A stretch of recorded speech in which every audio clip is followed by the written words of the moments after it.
Well, we are still walking through Ephesians a little bit, and we're about to get to Advent season.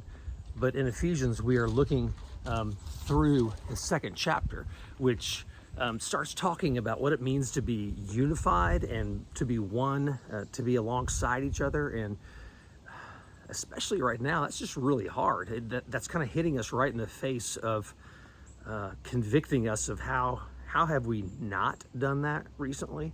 Maybe with the election stuff, maybe with football, maybe with whatever.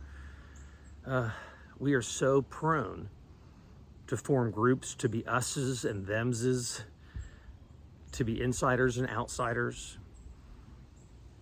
This was really, really obvious and difficult for a lot of us in our high school days, maybe middle school days as well. It might surprise you, but not really, that I was one of the middle kids. I was the kid. I wasn't the cool kid. I wasn't even second tier cool kid.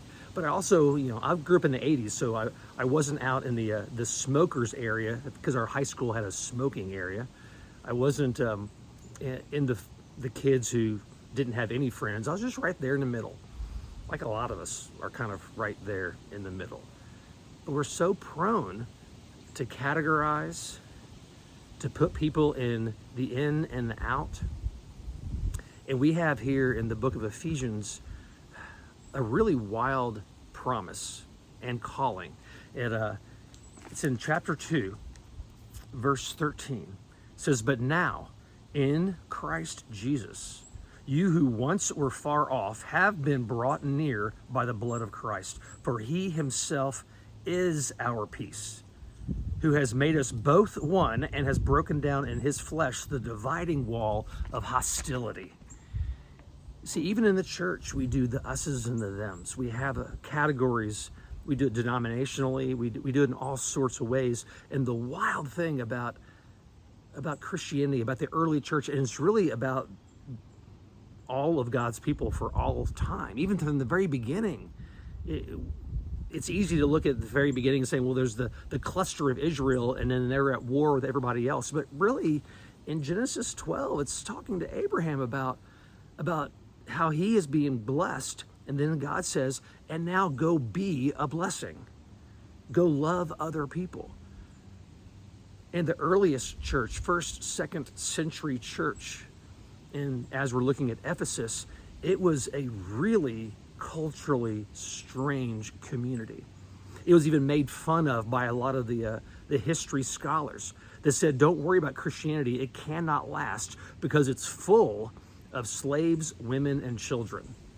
That was unheard of back then, that they would take the wealthy people, the poor people, the slaves, the free, the old, and the young, anybody, because like this passage says, Jesus is our peace.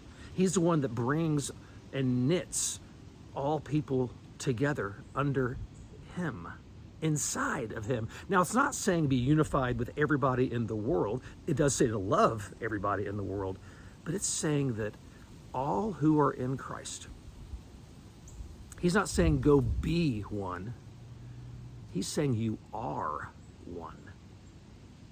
You have been knit together. You have been adopted. And every believer of all time and all places are adopted sons and daughters of the King. And now Ephesians is celebrating the fact that we are unified, and especially in chapters 4, 5, and 6, it'll start spelling out what does it look like to live unified, to live loving our neighbor, to live enjoying community, to treat others with dignity and with value no matter what. This is a really amazing promise and an amazing calling that we're given to be unified with each other because we are unified in Christ. That's good stuff. See you next week.